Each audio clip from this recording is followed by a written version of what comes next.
Ito ang fantasy world na itinayo along Jokno Highway, Lemery, Batangas. Itinayo ito noong 2001 ng isang Japanese businessman.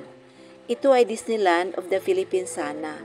Ngunit dahil sa financial problem, ay napilitan siyang itigil ang kanyang proyekto.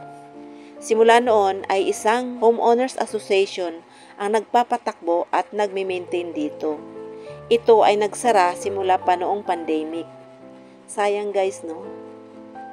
Pwede naman mag-selfie-selfie dito sa labas kasi malapit lang siya, kitang-kita siya mula sa highway.